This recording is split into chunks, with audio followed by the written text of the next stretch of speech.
How are you? Very good. I'm so excited. I love the movie. Oh, great. Thank you. So, screenplay, production, acting, directing, how much multitasking does that imply? I always wonder how a schedule like that looks like. Oh, well, it's complicated, but it's less complicated than it sounds because the writing obviously is done ahead of time, and as a producer, my job was really about the front loading, like writing the screenplay, getting the actors together, getting a team. The tough part is the days where I was in front of the camera and behind the camera. But my brother's a director, and so on those days, and they were all the first 2 weeks of the shooting, I had my brother behind the monitor, and so he was sort of like my outside eye. So those days were less fun, and once I got that first 2 weeks out of the way, I could just concentrate on being the director, boss everybody else around.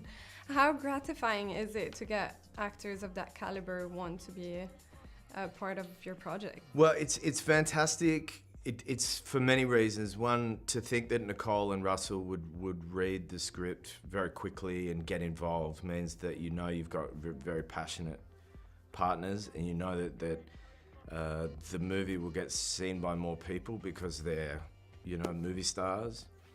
It was a little nerve-wracking for me because Russell and Nicole, as Australians, are people that I've looked up to when I was going through drama school, and so I was a little bit intimidated by that.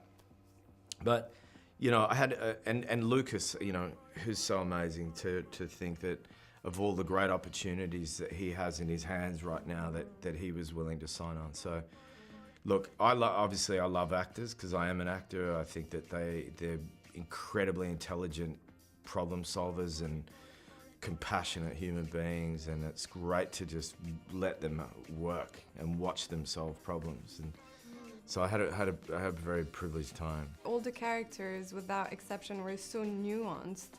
And I thought it just made it way more believable, and it needs to be believable because it's not some tale of the past, it still happens now. Yeah. Was that a conscious choice of you? Because, you could have had an evil therapist or something, but it was all very believable. Yeah, well, look, I taking a lead from the memoir, Garrett was very empathetic towards his parents. I mean, he dedicated the book to his parents. The therapist, his parents, I went and met everybody, because it was important for me to understand everybody's point of view. And I don't believe, see, before I read the book, I thought, I'm gonna read this book, it's gonna be vicious, there's gonna be blood on the pages, it's gonna be about hateful people sending their kids off to these things, and therapists who were just like hitting kids. And it was something very different, because I was very, it was confusing to think that the parents did what they did out of love. They loved him so much, they believed with their system of understanding, their system of belief, that something was wrong with him, that he was sinful, that he'd forsaken God. They were trying to help him.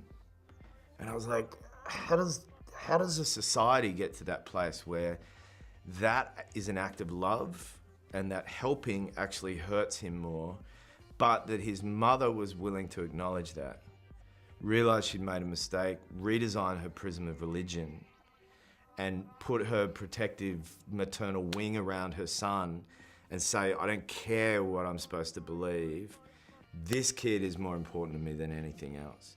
And that hopefulness was the reason to make the film. Just a question about the great, festival response and the feedback and all the great reviews. How proud are you, and how proud is the crew as well? I mean, look, we're all very happy. There's, interestingly, there's something very special that surrounds this film that's beyond just, like we're happy for good reviews and, everybody wants to make a lot of money at the box office, and that to us equates to the more cinemas we have, the more people can see the film, and eventually everyone will be able to see it when we're on a streaming platform. But it's the little things, it's the messages we get from people who are saying how much it resonates with them, how much it's helping them, how much it's creating a connection between themselves and their parents, or giving someone the strength to come out, or to not just come out, but have that proper conversation with their parents, to fill that weird sort of grey area between parent and child where, you know, it's like, I'm aware of your sexuality, but let's not talk about it. It's like, hey, let's talk about it. And the film can help bridge that gap in many ways, because it's a piece of art that can be an icebreaker of sorts. So many, many little stories that we realised made the whole thing worthwhile. Amazing. Thank you so much. Thank you. Thank you so much. All right, take care.